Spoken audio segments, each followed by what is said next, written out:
Okay, so one of the first things we're going to do is preheat the oven to 300.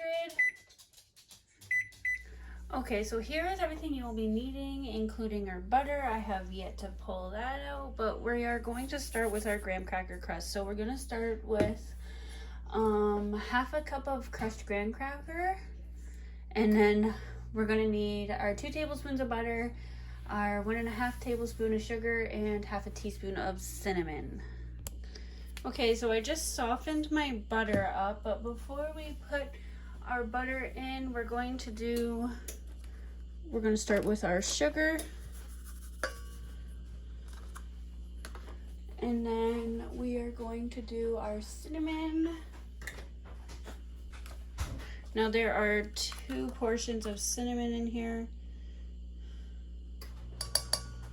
Pretty sure it's a full teaspoon. Alrighty, and next would be our butter. So once that's done, we are going to mix it all together.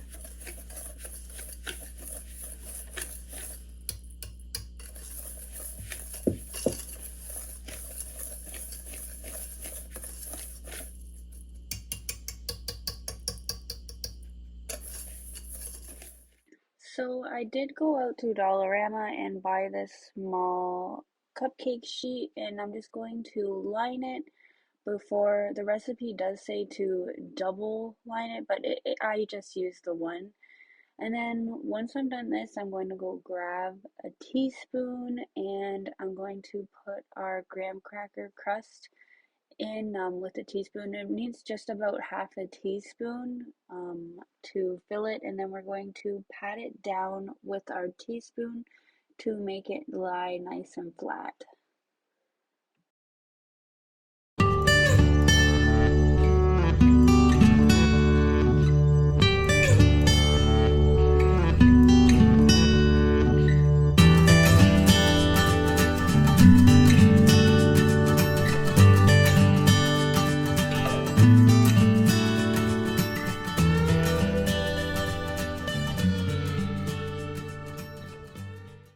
So I did run out of space on the other pan. I'm just going to use this pan and line it, and then we'll do the same over here. And if you also don't have a mini pan, you can do the same.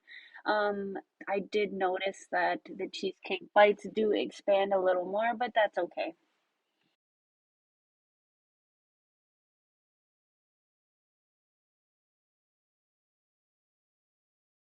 Okay, now that that is done, we're just going to put these to the side, and we're going to make our filling now.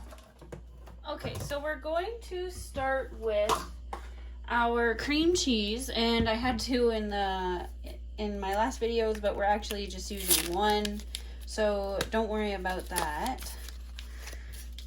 So we're going to beat our cream cheese, so I'm just going to move all this back.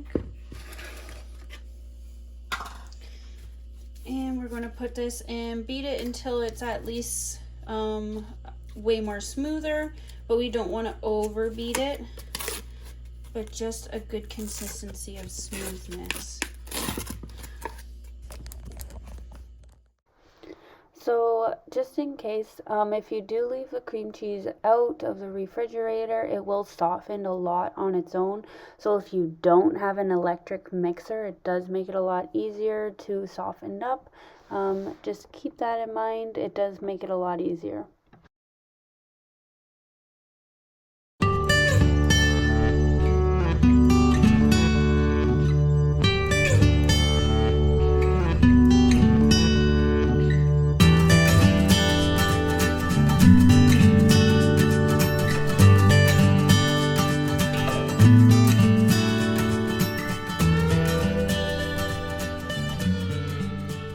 Okay, so at this point now we are going to add in our powdered sugar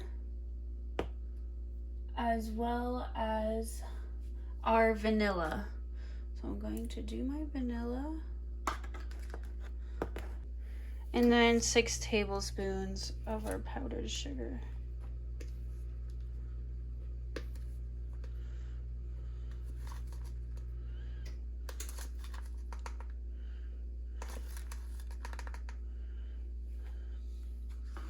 And I'm going to mix this.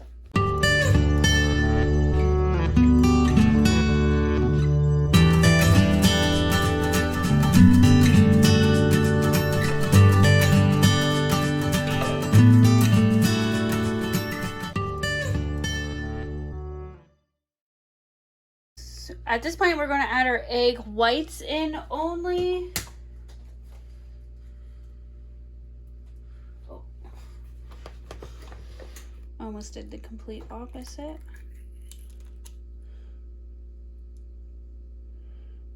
Okay.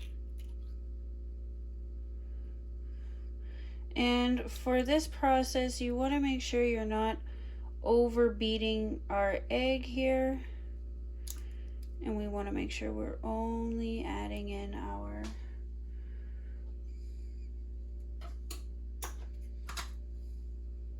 I don't remember what was in here. We'll put that in there.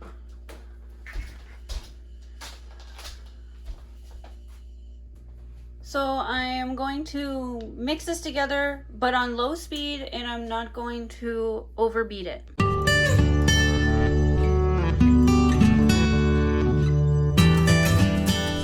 Okay, so we're going to put this to the side and grab another medium bowl.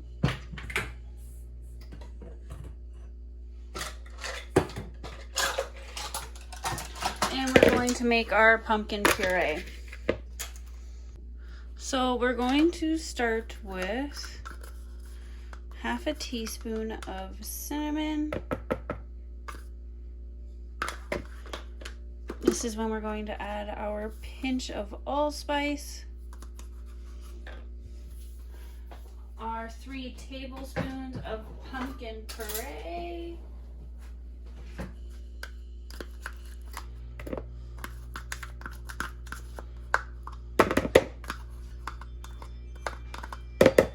and now we're just going to add our flour. We're going to mix this. Next, we will be adding in our cream cheese. Now, as much pumpkin flavoring you want is as much cream cheese that you'll be putting in. So just be mindful of that. If you only wanted a little pumpkin on top, just add a little bit of cream cheese into this mixture. And if you wanted a lot of pumpkin into your cheesecake bites, add in about 2 tablespoons.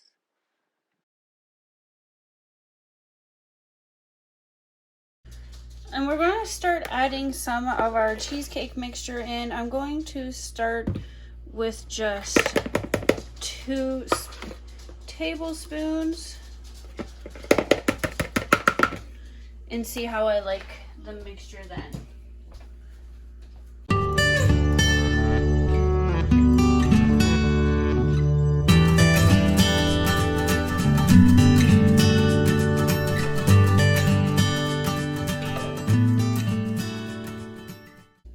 Okay, that is perfect. So now I'm actually just going to start adding my cream cheese to the pan. So let's start that. So I'm not going to fill these to the top. I'm just going to be putting just a little bit in because our pumpkin filling will be going on top.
So now we're gonna add our pumpkin on top, and I got this little thing that I loaded the pumpkin up with.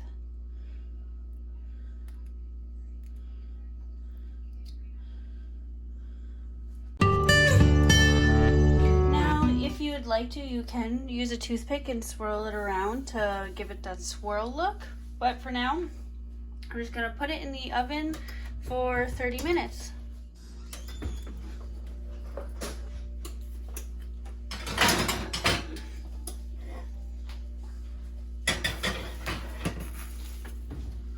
So here they are. I took them out of the oven after 30 minutes of cooking. I'm just going to put them in some Tupperware and toss them in the fridge for a few hours, and then they'll be ready to eat.